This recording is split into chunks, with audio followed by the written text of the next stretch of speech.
Hola, espero que estés muy bien. Esta es la lección 4 sobre el mensaje del Evangelio. Si no has tomado las lecciones anteriores, te recomiendo que vayas a ellas para entender mejor lo que estamos hablando por acá. Hemos estudiado que el Evangelio son las buenas noticias que nos dicen que Jesús murió por nuestros pecados, que resucitó para darnos vida eterna, y hemos visto que este Evangelio es un mensaje que se responde para tener la salvación. Hemos entendido que somos salvos por medio de la fe en Cristo, en su sangre, y que esta fe debe proceder de la palabra de Dios, de oír la palabra de Dios, y hemos observado que el Evangelio demanda que muramos en relación al pecado. La única manera de tener una nueva vida con Dios es por medio de arrepentirse del pecado. Y en esta ocasión veremos el tercer componente de la obediencia al Evangelio, esto es, la confesión de fe. Bien, confesar a Cristo es básicamente reconocer ante los demás que eres fiel a Jesús. Romanos capítulo 10, versículo 9 y 10 dice que si confesares con tu boca que Jesús es el Señor y creyeres en tu corazón que Dios le levantó de los muertos, serás salvo, porque con el corazón se cree para justicia, pero con la boca se confiesa para salvación. Nota en este texto que Dios espera que la fe que tenemos en Jesús sea expresada de manera verbal para recibir la salvación. Es decir, que debemos reconocer abiertamente que somos cristianos sin que esto nos lleve a sentir pena o vergüenza. Es importante mencionar que la confesión de fe es algo que no todos se atreven a hacer, ya sea por orgullo, por apego a sus viejas creencias o por vergüenza a lo que pueden pensar sus amistades. Algunos prefieren la aprobación de este mundo, así como nos dice Juan capítulo 12, versículos 42 y 43, que pues es muy lamentable que algunos pues decidan dejar a Jesús con tal de no confesarlo abiertamente ante los demás. Dice el pasaje, con todo eso, aun de los gobernadores, muchos creyeron en él, pero a causa de los fariseos no lo confesaban, para no ser expulsados de la sinagoga, porque amaban más la gloria de los hombres que la gloria de Dios. Observa, lo lamentable de esta condición es que hay personas que han creído en Jesús y desean hacer la voluntad de Dios, pero el temor a la opinión de sus familias y a perder amistades los detienen. Son personas que saben la verdad, pero no tienen la suficiente valentía para aceptarla en sus vidas. Estas almas prefieren conservar su vida en las tinieblas, en la condenación y perder la vida eterna. No obstante, la única manera de ser aceptados por Dios es habiendo aceptado sin vergüenza alguna delante de todos que creemos en Jesús como Señor y Salvador. Así lo dice Mateo 10, versículos 32 y 33. A cualquiera pues que me confiese delante de los hombres, yo también le confesaré delante de mi Padre que está en los cielos. Y cualquiera que me niegue delante de los hombres, yo también le negaré delante de mi Padre que está en los cielos. Piensa por un momento en un joven que dice que ama a sus padres. Ellos lo han dado todo por él, han sido amorosos y cuidadosos, y en una reunión de padres del colegio, a lo lejos, está el joven con un grupo de amigos y comienzan a burlarse de ellos. Se burlan de su aspecto físico, se ríen de cómo visten o cómo caminan, sin saber que son los padres de aquel joven, y en lugar de defender a sus padres, el joven finge que no los conoce y prefiere reírse con ellos. Si esto te parece deshonroso o ingrato, es justo esto lo que el Señor quiere evitar. La persona que no confiesa su fe sabiendo que Dios lo amó y que el Señor derramó su sangre para limpiarlo, es malagradecida y deshonra a Dios. Si uno no está dispuesto a reconocer a Dios en su vida, ¿qué derecho tenemos de pedirle a Dios que nos reconozca como sus hijos? Jesús es consecuente.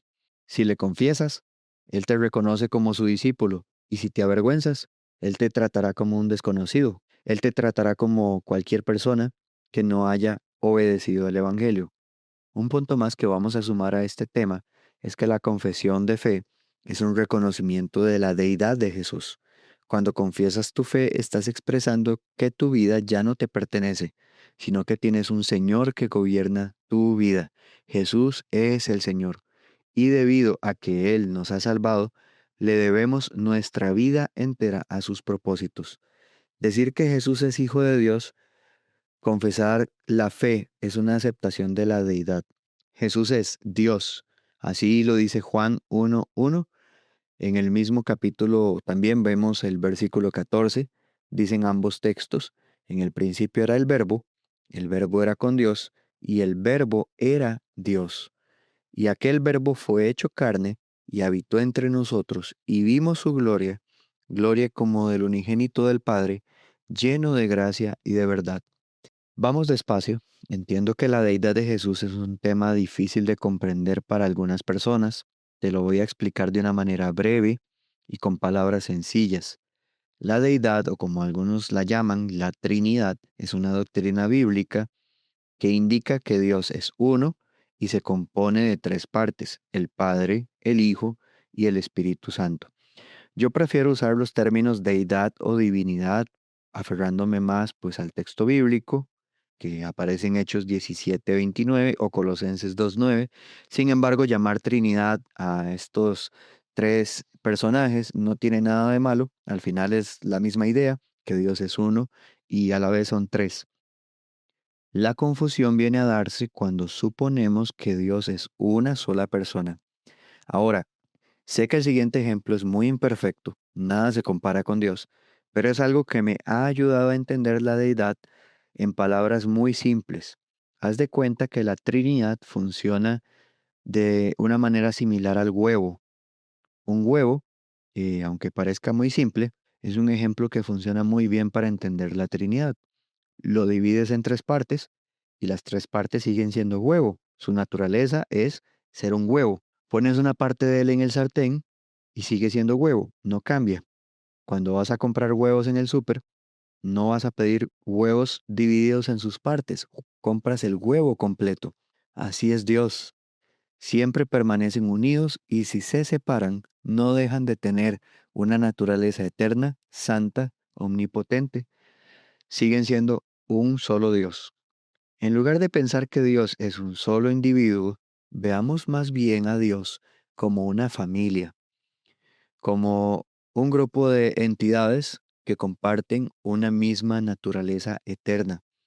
Así como una familia se compone de varios miembros, la deidad se compone de tres personajes: el Padre, el Hijo y el Espíritu Santo, y los tres son un solo Dios eterno. Los tres son el Creador, los tres son el Todopoderoso, los tres crearon el universo, los tres dan vida, los tres mantienen a todo ser vivo y los tres reinan por la eternidad como un solo Dios. Entonces, regresando al tema de la confesión de fe, este está muy ligado a la deidad, así como dice Filipenses capítulo 2, versículos 6 al 11, el cual, siendo en forma de Dios, no estimó ser igual a Dios como cosa a que aferrarse, sino que se despojó a sí mismo, tomando forma de siervo, hecho semejante a los hombres, y estando en la condición de hombre, se humilló a sí mismo, haciéndose obediente hasta la muerte y muerte de cruz.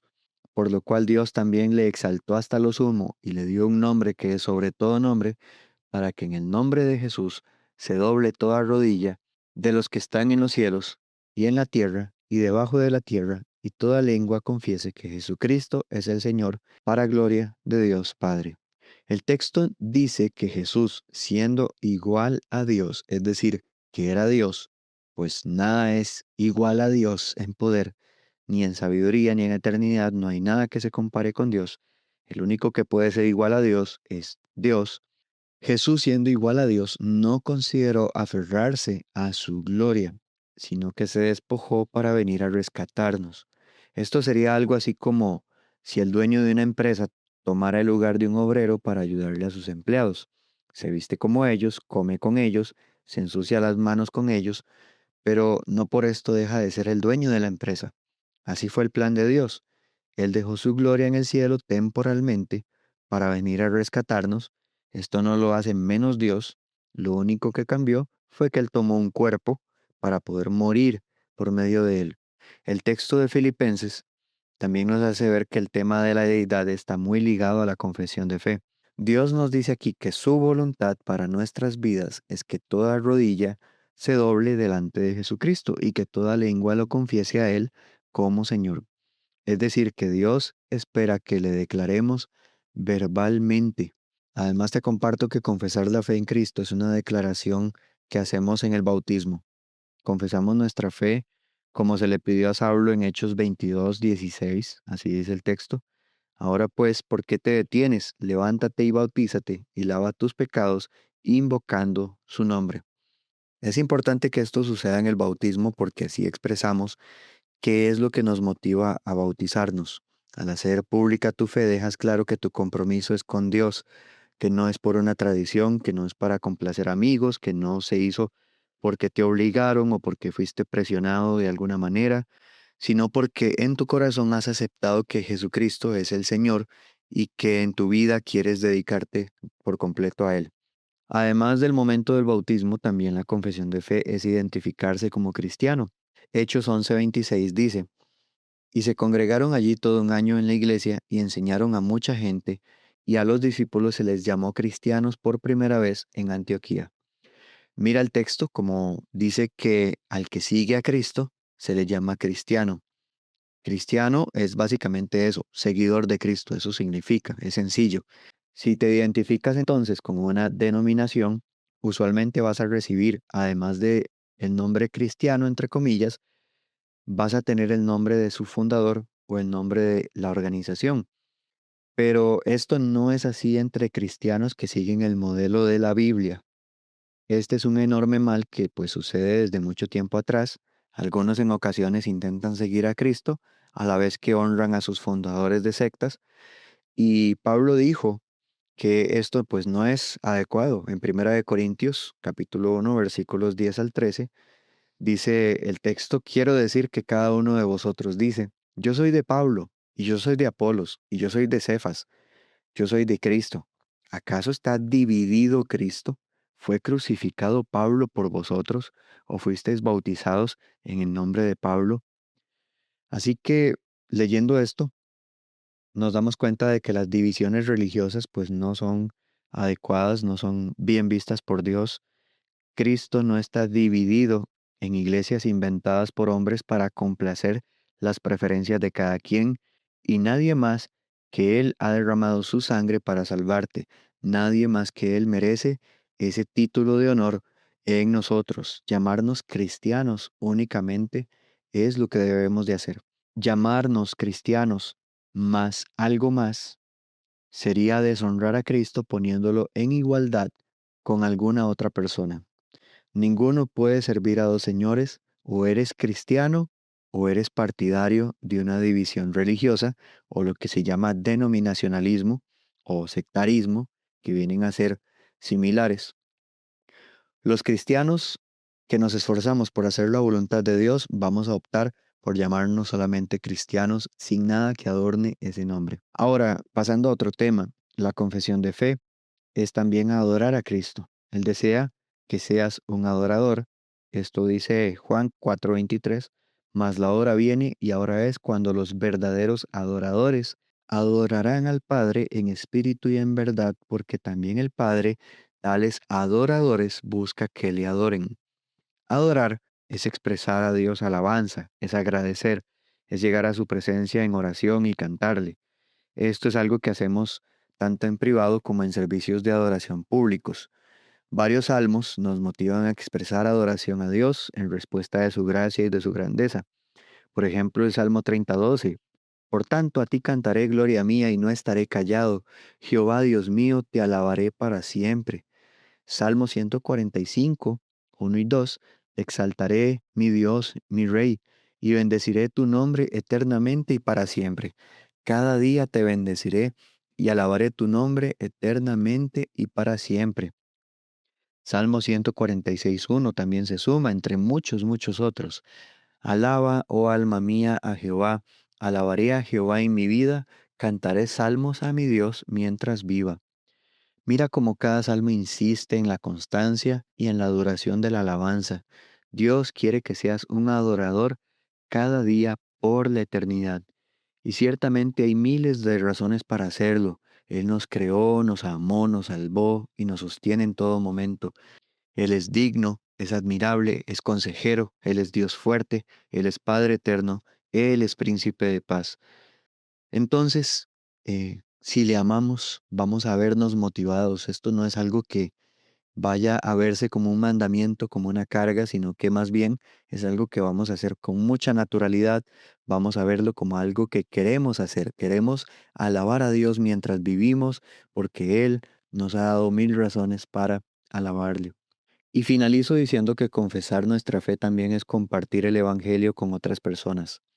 Dios nos manda que comuniquemos su mensaje de salvación con otros para que alcancen la salvación. Hechos 13:47 dice, porque así nos ha mandado el Señor diciendo, te he puesto para luz de los gentiles, a fin de que seas para salvación hasta lo último de la tierra. Confesar a Cristo es compartir el Evangelio con otros, con tu familia, con tus amigos, con tus compañeros de trabajo, con tus compañeros de estudio, con las personas que te rodean, con las personas con las que tienes interacciones. Es enseñar el Evangelio a aquellos que necesitan la salvación. Dios quiere que seamos luz para el mundo. Dios quiere que todos lo escuchen. Dios quiere que seas un instrumento en sus manos. Y esto puede parecer un desafío. Haz de cuenta de que Dios es el que da el crecimiento. A ti te corresponde sembrar nada más. Siembra la palabra de Dios y Dios es quien dará el crecimiento a esa semilla. Haz de cuenta también de que predicar el Evangelio es similar a lo que hacemos cuando recomendamos un remedio. Cuando ese día tenías gripe y tos, probablemente tenías un té de jengibre, limón y miel a la mano y te sanaste. Y ahora lo recomiendas a todos porque eso te funcionó a ti. Así es compartir el Evangelio. Es básicamente recomendar lo que Dios hizo en tu vida. Explicas cómo fue que te salvó y recomiendas a otra persona el Evangelio de la misma manera que lo aprendiste. El Señor, después de que resucitó, mandó a sus discípulos diciendo, en Marcos 16, 15 y 16, les dijo, id por todo el mundo y predicad el Evangelio a toda criatura. El que creyere y fuere bautizado será salvo, mas el que no creyere será condenado. Cuando una persona cree verdaderamente en Cristo, llega un momento en el que expresa esa fe y declara con sus propias palabras quién es Jesús. Es algo que naturalmente surge, no por obligación, sino por la gratitud que sentimos por lo que Él hizo. Si en tu corazón ya crees en Cristo, permite que esa fe se exprese, reconócelo con tus palabras, declara que Él es el Hijo de Dios, que Él es el Salvador, y esa confesión abre camino para continuar respondiendo al Evangelio. Ahora faltan dos componentes en la obediencia al Evangelio para recibir la salvación, así que nos vemos en la siguiente lección. Que el Señor te bendiga.